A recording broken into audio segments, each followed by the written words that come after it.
नमस्कार दोस्तों, आज की इस वीडियो में हम बात करने वाले हैं एक बहुत ही इम्पॉर्टेंट टॉपिक या ये कहा जाए बीमारी के बारे में जिसे हम कहते हैं ARDS मतलब एक्यूट रेस्पिरेटरी डिस्ट्रेस सिंड्रोम। असल में इसमें होता क्या है कि जो हमारे फेफड़े होते हैं उसके अंदर लिक्विड भर जाता है, जिसकी वजह से जिसको ये समस्या होती है वो ठीक से सांस नहीं ले पाता, जिसके कारण उसकी बॉडी में ऑक्सीजन की कमी हो जाती है और हमारे बहुत सारे ऑर्गन ठीक से काम नहीं कर पाते हैं और ऑर्गन फेलियर की समस्या देखने को मिलती है। लेकिन यहाँ पे सवाल ये उठता है कि असल में ये समस्या आती क्यों है, कारण क्या है और स्पेशली अगर हम बात करें तो किन लोगों को ये समस्या देखने को मिलती है और इसका सही उपचार क्या है। अगर आप भी इन सब बातों को जानना चाहते हैं, कारण को जानना चाहते हैं, तो बने रहिए मेरे साथ इस वीडियो में, क्योंकि मैं पूरी डिटेल में आज बात करने वाला हूं इस समस्या के बारे में जो जनरली हम लोग देखते हैं कि जो लोग हॉस्पिटलाइज होते हैं, जैसे हमारे पेरेंट्स वगैरह हो गए, जो ओल्ड एज हो गए, इवन कई बार कुछ केसेस में कम एज में भी ये समस्या देखने को मिलती है। तो सबसे पहले बात करते हैं कि ये जो ARDS जो समस्या है ये है क्या, हमारे शरीर में ऐसा होता क्या है जिसकी वजह से ये समस्या हमें देखने को मिलती है। देखिए, जो एक्यूट रेस्पिरेटरी डिस्ट्रेस सिंड्रोम है, इसमें होता क्या है, जब हम सांस लेते हैं तो हमारा एक रेस्पिरेटरी सिस्टम है, मतलब लंग्स वगैरह हैं, ये हम सबको पता है।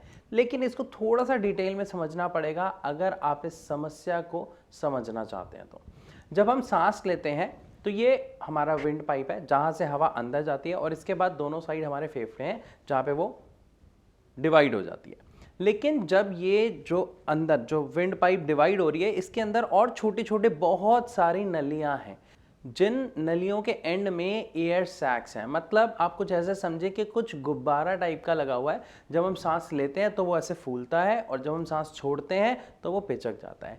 लेकिन इसका काम क्या है? सिर्फ फूलना और बंद होने से इसका कोई काम नहीं है ना। इसका काम है हमारे ब्लड में से कार्बन डाइऑक्साइड को बाहर फेंकना और बाहर के एनवायरनमेंट में से ऑक्सीजन हमारे ब्लड में मिलाना, ताकि हमारे बॉडी के सारे ऑर्गन्स ठीक तरीके से काम कर सकें। लेकिन यहाँ पे सवाल ये उठता है कि ये ऐसा होता कैसे है। ये जो एयर सैक्स जो मैंने अभी आपको बताया, एवली जो होता है, इसके साथ ही हमारे ब्लड वेसल्स होती हैं। इस ब्लड वेसल्स के अंदर से जब हम सांस ले रहे हैं तो यहाँ से ऑक्सीजन गई और जो इसके साथ ब्लड वेसल है उसमें वो ऑक्सीजन एंटर करा देता है ये ब्लड सैक। साथ में से जो ब्लड में कार्बन डाइऑक्साइड है उसको सक करता है और बाहर थ्रो कर देता है। ये एक काम है जो ये एयर सैक करता है। अब हम सब जानते हैं कि ब्लड जो है हमारी पूरी बॉडी में फ्लो करता है और हमारी बॉडी के जो ऑर्गन्स हैं, जैसे दिमाग है, हार्ट है, किडनी है, इस तरीके से जितने भी ऑर्गन्स हैं उनका खाना क्या है, उनका फ्यूल क्या है। क्योंकि देखो, काम करने के लिए हर किसी को किसी ना किसी चीज़ की ज़रूरत होती है। हम काम करते हैं, हमें भूख लगती है, तो हमारा फ्यूल क्या है? खाना। तो इसी तरीके से ऑर्गन्स का खाना होता है, क्या होता है? ऑक्सीजन। अगर उन्हें ऑक्सीजन ठीक से नहीं मिलेगी तो समस्या पैदा होने लग जाएगी। कुछ यही होता है ARDS में। ये एक नॉर्मल फंक्शन था जो मैंने आपको बताया, लेकिन यहाँ पर हमें समझना पड़ेगा कि ये समस्या पैदा क्यों होती है। देखिए, जब भी कोई व्यक्ति, मान लीजिए कोई केमिकल, कोई टॉक्सिन ले लेता है, या फिर अगर किसी व्यक्ति को किसी चीज़ से एलर्जी है, मान लीजिए आपको मूंगफली से एलर्जी है, या अगर आप अंडा खाते हैं तो आपकी बॉडी में एलर्जी हो जाती है, तो कुछ ऐसी चीज़ें खाने से होता क्या है, हमारा इम्यून सिस्टम उसको एक फॉरेन एजेंट समझता है। ये जो एलर्जी होती है क्यों होती है ये समझना ज़रूरी है। मान लीजिए आपने कोई केमिकल इनहेल कर लिया, कोई दवाई खा ली जो आपको रिएक्शन कर रही है, तो वहाँ पे होता क्या है, हमारा जो इम्यून सिस्टम है वो जो आपने खाया, जो आपको रिएक्शन कर रहा है, उसको वो फॉरेन एजेंट समझता है, मतलब एक नुकसान देने वाला तत्व। उसको वो वहीं पर मारता है, रोकने की कोशिश करता है, जिसकी वजह से हमारी वो जो छोटी छोटी नलियाँ होती हैं जहाँ से सांस अंदर जा रही होती है एयर सैक्स तक, वहाँ पर इन्फ्लामेशन होना शुरू हो जाती है। इस इन्फ्लामेशन से क्या होता है? इन्फ्लामेशन मतलब सूजना शुरू हो जाता है, वहाँ पे सूजन आ जाती है। जब वो सूजता है तो क्या होता है, वो जो नली है जहाँ से सांस अंदर जा रही है, वो नली के अंदर मांसपेशियाँ, अब वो फूल गई।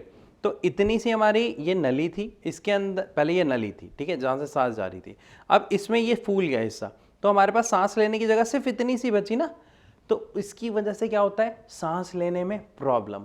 तो अगर हम लक्षणों की बात करें तो सांस लेने में प्रॉब्लम या जल्दी जल्दी सांस लेना, इस तरीके की समस्या देखने को मिलती है। आप देखेंगे हॉस्पिटल्स में आईसीयू वगैरह में जो पेशेंट्स होते हैं या जिनकी सर्जरी वगैरह हो जाती है और उनको एआरडीएस की समस्या आती है, उनको ये लक्षण देखने को मिलते हैं। तो यहाँ तक अभी हमने समझा कि वहाँ पर जगह कम रह गई। अब इसके साथ एक और समस्या होती है कि जैसे ही आपने कुछ केमिकल अंदर लिया या मान लीजिए आपके धुआं अंदर गया, आप स्मोक कर रहे हैं उस कारण की वजह से हो रहा है, या पॉल्यूशन है एयर में जो आप ले रहे हैं उसकी वजह से अगर आपको समस्या आई, तो जैसे ही कोई धूल का कण या कोई केमिकल हमारे अंदर जाता है श्वास के थ्रू, तो सबसे पहले वो हमारे नाक में जाता है और हमारी नाक एक काम करती है कि वो उस कण को वहीं रोकने की कोशिश करती है जहां पर म्यूकस क्रिएट होता है, मतलब बलगम कफ बनता है, ताकि वो उसको वहीं पे रोक ले और उसके बाद वो उसको वहीं से बाहर थ्रू आउट कर दे, वो अंदर ना जाने दे। लेकिन जब फिर भी ये लगातार ऐसा होता रहता है, ये कफ वगैरह अंदर जाता है, ये धूल वगैरह अंदर जाती है, तो जिसकी वजह से म्यूकस बनने लग जाता है, मतलब कफ बलगम बनने लग जाता है, और वो जो जगह कम थी उसके ऊपर म्यूकस की भी एक लेयर आ जाती है, और उस म्यूकस की लेयर आने से क्या होता है, जगह और कम रह गई।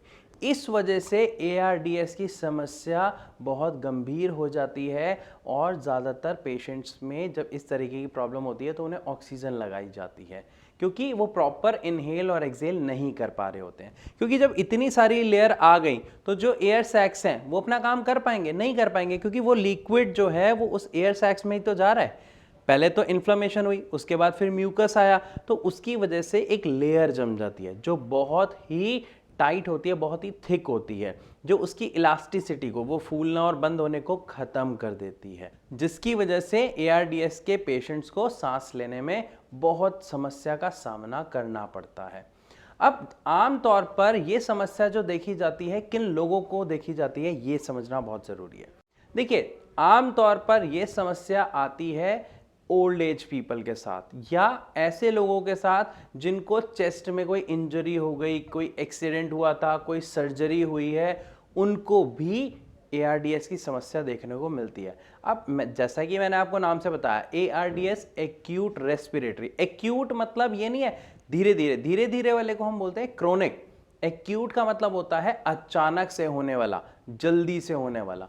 तो ये जो समस्या है ये देखने को मिलती है 1 से लेके 3 दिन के बीच में।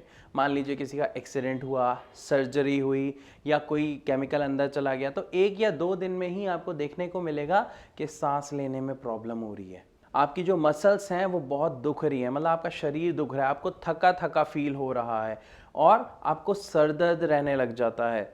साथ ही साथ आपका ब्लड प्रेशर लो हो जाता है, और अक्सर हम देखते हैं ऐसे पेशेंट्स मेंटल कंफ्यूजन में आ जाते हैं, मतलब वो थोड़ा मेंटली अनहेल्दी हो जाते हैं, उन्हें चीज़ें याद नहीं रहती हैं, उनका फोकस बड़ा कमज़ोर हो जाता है। देखिए, ये जो मैं कारण बता रहा हूँ, आप इसको थोड़ा सा समझेंगे तो आपको समझ आ जाएगा कि ऐसा हो क्यों रहा है। जब ये एआरडीएस की समस्या आई, जब ऑक्सीजन अंदर जा नहीं रही, तो क्या हो रहा है, हमारे शरीर के ऑर्गन्स को काम करने के लिए उनका खाना नहीं मिल रहा, और जब उन्हें उनका खाना नहीं मिल रहा तो क्या वो ठीक तरीके से काम कर पाएंगे, नहीं कर पाएंगे। अब जो हमारा ब्रेन है वो किस चीज़ पे वर्क कर रहा है, पूरा का पूरा एयर, क्योंकि ब्लड के साथ वहाँ पे क्या जा रही है, ऑक्सीजन जा रही है, तो ऑक्सीजन के बेस पे वर्क कर रहा है। लेकिन जब हमारे दिमाग तक ऑक्सीजन नहीं पहुँचेगी या कम पहुँचेगी तो क्या होगा, हमारा दिमाग ठीक से काम नहीं कर पाएगा। इसीलिए मेंटल कंफ्यूजन जैसी स्थिति पैदा हो जाती है। साथ में आप देखते हैं कि जो ब्रीथिंग पैटर्न है वो बहुत डिस्टर्ब हो जाता है, मतलब हम लोग जब सांस लेते हैं तो नॉर्मल सांस ले रहे हैं, छोड़ रहे हैं, लेकिन जिन लोगों को ये प्रॉब्लम देखने को मिलती है, आप देखेंगे अचानक से ना वो ऐसे कुछ जल्दी जल्दी सांस लेना शुरू कर देते हैं, रैपिड ब्रीथिंग की उन्हें प्रॉब्लम देखने को मिलती है। ये लक्षण होते हैं जिसे देख के हमें बिल्कुल भी अनदेखा नहीं करना चाहिए और जितनी जल्दी हो सके डॉक्टर के पास जाकर इसका सही उपचार लेना चाहिए। तो यहाँ तक समझने के बाद अब एक मेन चीज़ और रह गई जो हमें समझनी है, और वो है कि किस तरीके के लोगों को या किस तरीके की कंडीशंस में इस बीमारी के होने की संभावना बढ़ जाती है। देखिए, जिन लोगों को किसी भी तरीके का इन्फेक्शन की समस्या हो रखी है, उनको इसके चांसेस होना बहुत ज़्यादा बढ़ जाता है, क्योंकि वो इन्फेक्शन जो हो रहा है उसको मारने के लिए इम्यून सिस्टम वर्क करेगा, और वर्क करेगा तो वो पूरा का पूरा प्रोसेस हो जाएगा जो मैंने आपको बताया, जिसकी वजह से हमारे जो एयर सैक्स हैं उसमें लिक्विड भरेगा और ऑक्सीजन की बॉडी में कमी हो जाएगी। इसी तरीके से जिन लोगों को सीओपीडी की प्रॉब्लम है उनको भी इसके चांसेस बहुत ज़्यादा बढ़ जाते हैं। अगर आपको सीओपीडी के बारे में जानना है तो इसके बारे में मैंने बहुत डेप्थ में एक वीडियो बनाई हुई है, उसका लिंक मैं डिस्क्रिप्शन में आपको दे दूंगा या फिर ऊपर आई बटन में दे दूंगा, आप उसको डिटेल में देख सकते हो और समझ सकते हो। इसके अलावा अगर हम बात करें तो जिन लोगों को अस्थमा की शिकायत होती है उनको भी ARDS होने की संभावना बहुत ज़्यादा बढ़ जाती है। इसके अलावा ऐसे लोग जो बीमार हैं, हॉस्पिटलाइज्ड हैं या ICU में हैं, उनको भी इस तरीके की समस्या के चांसेस बहुत ज़्यादा बढ़ जाते हैं। तो इन सारी चीज़ों के बारे में जानने के बाद, बात करने के बाद अब सवाल उठता है कि इसके अगर हम इलाज की बात करें तो क्या है। सबसे पहले मैंने आपको क्या बताया, ये एक एक्यूट समस्या है, मतलब अचानक से होने वाली, और जो चीज़ अचानक से होती है वो ठीक भी हो सकती है बशर्ते आप उसका सही उपचार लेते हैं या नहीं। नो डाउट जब हमें कुछ भी होता है तो सबसे पहले हम क्या करते हैं, एलोपैथिक डॉक्टर के पास जाते हैं, क्योंकि हमें बचपन से आदत हो गई है। बुखार हुआ डॉक्टर के पास गए, खांसी जुकाम हुआ डॉक्टर के पास गए, तो डॉक्टर के पास जाके हम पहला उपचार लेते हैं, फर्स्ट एड हम लेते हैं। फर्स्ट एड लेना इज नॉट बैड, बिल्कुल सही है, और इंस्टेंट रिजल्ट भी शायद हम कहें तो हमें उसी से मिलते हैं। लेकिन अगर हम बात करें कि हमें इस समस्या से, इस बीमारी से बाहर आना है तो उसके लिए हमें क्या करना होगा, उसके लिए एलोपैथिक उपचार बिल्कुल भी सही नहीं है। रीज़न, एलोपैथी में आप देखेंगे कि आपको सबसे ज़्यादा क्या दिए जा रहे हैं, स्टेरॉइड्स दिए जा रहे हैं, जो आपकी समस्या को शायद उस टाइम के लिए तो ख़त्म कर रहे हैं, दबा रहे हैं, लेकिन लॉन्ग टर्म में वो आपको बहुत सारे साइड इफ़ेक्ट दे रहे हैं। और जबकि हम जानते हैं कि पेशेंट ऑलरेडी बीमार है, उसी एज में ये प्रॉब्लम हो रही है, तो वहाँ पर स्टेरॉइड्स देना भी अपने आप में बहुत खतरनाक होता है। इस स्थिति में किसी भी पेशेंट को होम्योपैथिक मेडिसिन देना एक सबसे सही विकल्प माना जाता है। रीज़न, हम देखते हैं जितनी भी श्वास से रिलेटेड समस्याएं हैं, बीमारी हैं, चाहे वो आपकी लंग की प्रॉब्लम है, निमोनिया है, कोई भी सांस से जुड़ी बीमारी के लिए होम्योपैथिक इलाज सबसे सर्वश्रेष्ठ माना जाता है, इसमें कोई शक नहीं है। तो हमें क्या करना है, हमें समय रहते जो हमारे सदस्य हैं, जो हमारे परिवार के सदस्य हैं या हमारे दोस्त हैं जिनको ये समस्या हमें देखने को मिल रही है, हमें उन तक एक सही उपचार पहुंचाना है ताकि वो समय रहते स्वस्थ हो जाएं। वरना मैंने आपको बताया इसमें क्या देखने को मिलता है, ऑर्गन फेलियर की समस्या, ऑक्सीजन नहीं जा रही ना, तो इसीलिए ये समस्या देखने को मिलती है और ये बहुत आम है और हमें समझ नहीं आता। हम सिर्फ ये सोचते हैं उनकी तबीयत खराब थी इसलिए ऐसा हो गया। अगर आपके या आपके परिवार के किसी सदस्य के साथ ऐसा हो रहा है, वो इस समस्या से जूझ रहे हैं, तो आप एक छोटा सा काम करें, नीचे हमारा नंबर दिया हुआ है, डायरेक्ट कॉल करें और आप हमारे डॉक्टर से फ्री ऑफ कॉस्ट परामर्श करें। जो भी आपका डाउट है, जो भी आपका सवाल है, आप उनसे पूछ सकते हैं। वो आपको आपके हर प्रश्न का सही उत्तर देंगे और आप उनके लिए एक सही उपचार ले पाएंगे। तो मैं आशा करता हूं कि इस वीडियो के माध्यम से आपको ARDS के बारे में पूर्ण जानकारी मिली होगी, सब कुछ समझ आया होगा, इसके कारण क्या हैं, इसके लक्षण क्या हैं, किस स्थिति में यह समस्या देखने को मिलती है। लेकिन फिर भी अगर आपका कोई डाउट है जो आप हमसे पूछना चाहते हैं तो आप कमेंट सेक्शन में लिख के भी हमसे पूछ सकते हैं। तो अब मैं आप सबसे विदा लेना चाहूंगा और मिलूंगा अपनी अगली वीडियो में। तब तक के लिए नमस्कार।